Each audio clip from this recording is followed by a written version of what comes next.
지금 본 것과 같은 화려한 연회가 3일 낮밤으로 연출되었으니 이 모든 것을 총지휘하는 사람이 누구인지 아는 것은 매우 중요한 일이었고 그 역량이 주인의 재력과 권력을 보여주는 것이었습니다. 바테를 이야기할 때 빠뜨릴 수 없는 것이 그의 비극적인 죽음입니다. 방금 영상에서 본 그 연회의 첫날 이미 예상보다 너무 많은 사람이 오는 바람에 노게의 테이블에 구운 고기가 올라가지 못하는 일이 발생했습니다. 이 일로 바텔은 자신의 명예가 실추되었다며 매우 자책합니다. 주인인 콩대 공작이 바텔을 찾아가서 너무 걱정하지 말라며 위로했을 정도입니다. 그런데 다음날 아침까지도 당일 연회에 사용할 바다 생선이 도착하지 않는 일이 발생합니다. 새벽부터 생선을 기다렸던 바텔은 더 이상 재료가 도착할 가망이 없다는 소식에 절망합니다. 그리고 자신의 명예가 더럽혀졌다고 자책하며 방으로 올라가 심장에 칼을 찔러 자살하고 맙니다. 더한 기극은 바텔이 죽은 직후 그렇게 기다리던 생선을 가득 실은 마차가 샹띠 성에 도착했다는 것입니다. 영화나 소설 같은 이 이야기는 정말 실제로 있었던 일입니다. 바텔이 연회 준비 때문에 몇 날 며칠을 제대로 자지 못했고 예민해 있었다고 하나 당시 메트로 도텔이 얼마나 명예를 중요시했던 직업이었는지 잘 보여주는 이야기입니다. 바텔로 대표되는 17세기의 화려한 연회와 요리사의 출현은 누벨 삐진이라고 불리는 새로운 프랑스 요리의 경향을 만들어냅니다. 그리고 이렇게 만들어진 고급 요리가 오뜨 삐진이 되어 훗날 프랑스 미식 문화의 기반이 됩니다. 연회의 총책임자라는 요리사의 지위와 화려한 연회의 발전은 상시 고용된 것이 아니라 필요에 따라 출장해서 연회를 연출해주는 프리랜서 요리사의 출현을 불러옵니다. 이 말은 모든 직종에 존재하던 길드의 구속력이 약해진다는 것을 의미합니다. 전통의 영향력이 약해지면서 새로운 요리와 새로운 형태의 영업이 나타날 수 있는 배경을 형성합니다. 그런데 재미있는 것은 새로 생겨난 레스토랑이라는 말이 원래는 식당의 종류를 가리키는 말이 아니라 음식의 한 종류를 의미하는 단어였다는 것입니다. 레스토랑은 프랑스어 동사 레스토레에서 온 말인데 이 단어는 회복시켜주다라는 의미를 갖고 있습니다. 영어의 리스토어와 같은 말입니다. 그러니까 레스토랑은 원래는 고기와 뼈를 푹 고아서 원기를 회복시켜주고 건강에 좋은 요리의 한 종류를 가리키는 말이었는데 점차 이런 요리를 파는 곳을 레스토랑이라고 부르게 된 것입니다. 형태는 좀 다르긴 하지만 우리나라에서도 기력이 쇠할 때 사골을 푹 고아서 먹는 것이랑 비슷하다고 생각해도 됩니다. 이렇게 시작된 레스토랑이라는 형태의 식당은 당시 사회적 변화와 맞물리면서 급속하게 발전합니다. 이제부터 레스토랑의 성공 요인들을 살펴보겠습니다. 레스토랑은 새로 생긴 업종이었습니다. 그러니까 길드가 없었고 기존의 길드에 속하지도 않았습니다. 게다가 프랑스에서는 18세기 중후반부터 길드가 서서히 해산되기 시작합니다. 그러니까 레스토랑은 훨씬 자유롭게 새로운 영업의 형태를 도입할 수 있었습니다. 또 하나 레스토랑의 발전을 가능하게 했던 사회적 요건은 프랑스 혁명이었습니다. 혁명으로 인해 많은 귀족들이 망명하거나 사라졌고 그들에게 고용되었던 요리사들은 이제 새로운 일자리를 찾아 나설 수밖에 없었습니다. 그들이 선택한 방식은 자신의 레스토랑을 차리는 것이었습니다. 그 말은 이제 몰락해가는 계층인 귀족을 위해서 일하는 것이 아니라 사회의 주도 세력으로 부상하고 있는 계급인 부르주아를 새로운 고객으로 맞이한다는 것을 의미했습니다. 경제력이 있는 부르주아들은 기꺼이 돈을 지불하고 레스토랑의 요리사들이 제공하는 고급 요리를 맛볼 능력과 의지가 있었습니다. 때문에 레스토랑은 19세기 혁명 이후에 본격적으로 발전하게 됩니다. 이렇게 새로 생겨난 식당의 형태인 레스토랑은 두 가지 특징을 가지고 있었습니다. 첫 번째는 바로 메뉴판의 존재였습니다. 이전의 프랑스 식당은 삶은 고기만 파는 가르고뜨와 모르는 사람과 한 테이블에 앉아서 그날 주인이 준비한 대로 먹는 따블르도뜨 이 두 개밖에 없었습니다. 오늘날에도 이 따블르도뜨는 남아있는데요. 프랑스에서 한적한 시골이나 소도시를 여행하다 보면 민박과 함께 따블르도뜨를 운영한다고 적혀있는 간판을 간혹 볼 수 있습니다. 거기 들어가면 그날 주인이 준비한 음식이 나옵니다. 우리 식으로 말하면 가정식 백반이 될 텐데요. 외국 여행 중에는 그런 것을 맛보는 것도 좋은 경험이 되는 것 같습니다. 다시 레스토랑과 메뉴판 이야기로 돌아오겠습니다. 이 메뉴판의 존재는 당시로선 획기적인 것이었습니다.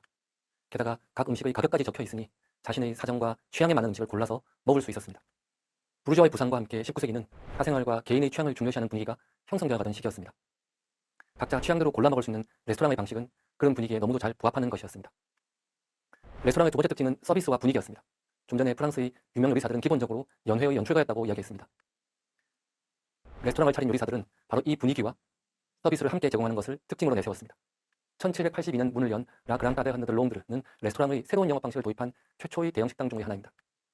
이 식당은 300개 정도의 메뉴를 갖추고 그 중에 고를 수 있도록 했는데 그들이 내세운 슬로건은 베르사유처럼 먹을 수 있다는 것이었다고 합니다.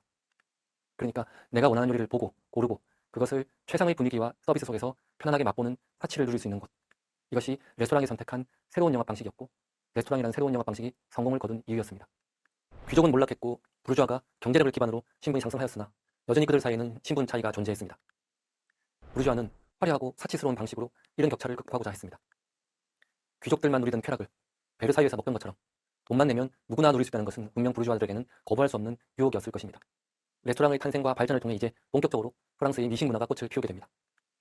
이제 프랑스의 미식 문화에 대해서 얘기할 때가 되었습니다.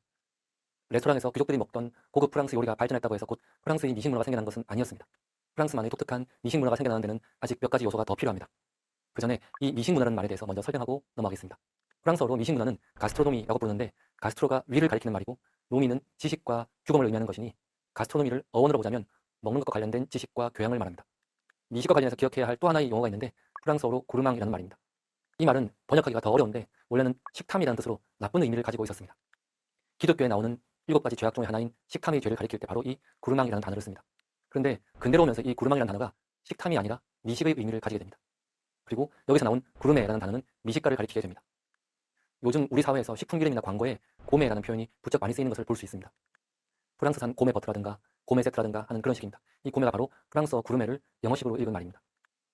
이상의 이야기를 정리해보면 음식을 잘 먹고 많이 먹고 탐하는 식탐에서 음식에 대한 지식과 교양을 이야기하는 태도로 넘어가는 이 과정이 비로소 프랑스만의 미식 문화를 만들어냈다고 할 수 있습니다. 이 미식 문화는 프랑스식 고급 요리인 오트 퀴진에 실체를 부여하는 철학이라고 불리기도 합니다. 미식 문화는 18세기, 19세기에 파리에서 형성되었고 특히 19세기 초 혁명 직후의 파리에서 발전하게 됩니다. 이 과정에는 두 사람의 이름이 등장합니다. 그들은 요리사가 아니라 음식을 맛보고 분석하고 평하고 글을 쓴 사람들이었습니다. 그 두 사람은 앙피트리옹의 안내서를 쓴 그리모 드 라 레니에르, 그리고 미각의 생리학을 쓴 브리아 사바랭입니다. 미식가이자 연극평론가였던 레니에르는 진정한 구르망의 세계를 알려주기 위해서 글을 쓰기 시작합니다. 1803년부터 미식연감이라는 책을 여러 권 발간했고 1808년에 그 내용을 집대성해서 앙피트리옹의 안내서를 발간합니다.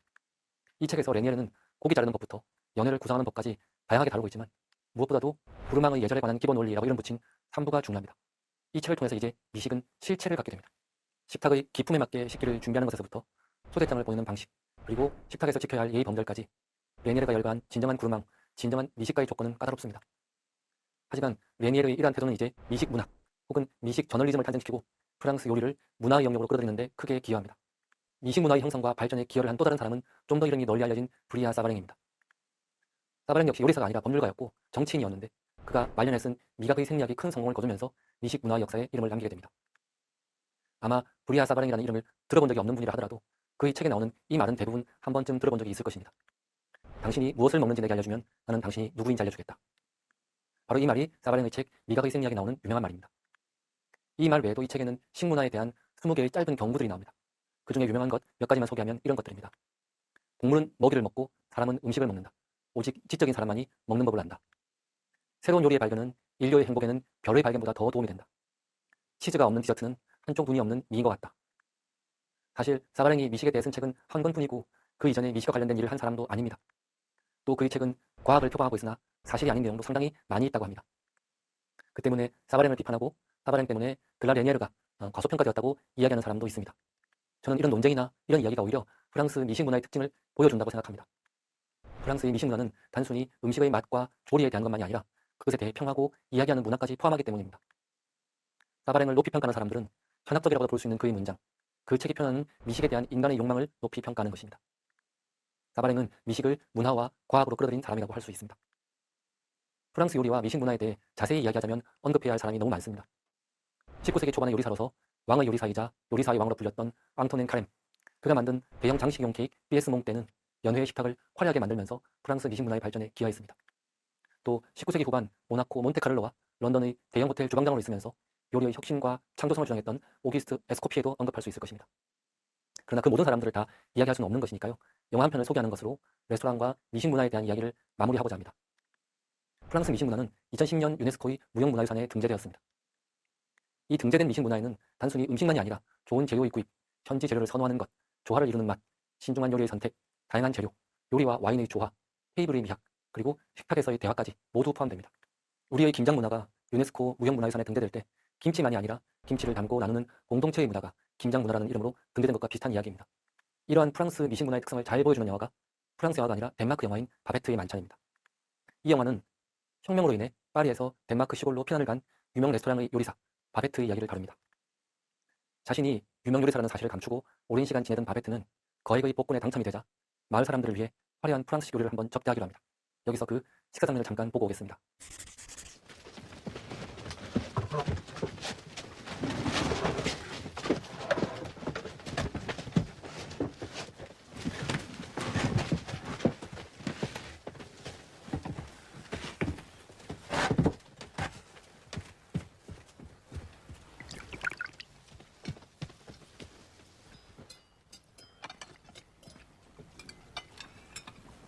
Du siger ikke noget om maden. Ikke et ord. Ligesom med brylluppet i Kana. Maden har ingen betydning. Vi vil ikke skænke den tanke. Excellent. Among de lardo. Den bästa här var inte avgörande som har smakat. Detta är otvivelaktigt äkta sköldpaddssoppa.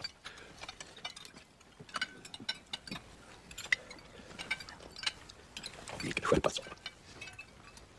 Det här är bestämt Veuclicot 1860. Jeg tror bestemt, vi får sne hele dagen i morgen.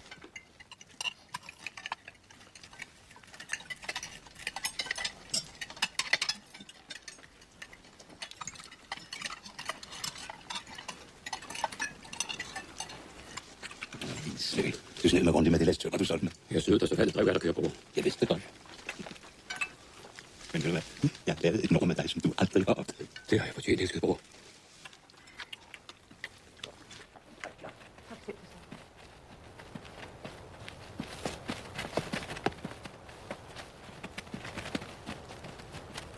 Klokken slår, tiden går, evigheden os forestår. Lad os da bruge den kostbare tid, tjene vor Herre med al vor flid. Så skal vi nok komme hjem, så skal vi nok komme hjem. Stjernerne er kommet nærmere. Måske kommer de nærmere hver nat. Måske får vi slet ikke sne i år. 할렐루야. 금욕적인 기독교 신앙에 충실한 사람들은 평소의 검소한 식단과 달리 화려한 바게트 식탁을 보면서 처음에는 두려워하고 회피하려 합니다. 파리의 미식을 맛보았던 퇴역한 장군만이 음식과 포도주를 칭찬하지만 아무도 그의 말에 호응하지 않는 장면이 웃음을 자아냅니다. 그러나 조금씩 식사가 진행되고 맛있는 음식과 포도주를 맛보면서 이들의 분위기는 편안해집니다. 서로 추억을 이야기하면서 그동안 가져왔던 응어리를 서로 풀기도 하고 화해도 합니다. 저녁 식사를 마치고 나와서 모두 손을 잡고 둥글게 춤을 추는 장면은 이 영화의 주제를 상징하는 장면이기도 합니다. 함께 먹고 마시며 즐거운 시간을 보내는 것만큼 사람을 편안하게 만들고 친밀하게 만드는 것은 없는 것 같습니다. 프랑스 요리에서 시작된 미식 문화는 그런 점을 가장 잘 담고 있는 문화인 것 같습니다. 오늘 강의는 여기까지 하겠습니다. 감사합니다.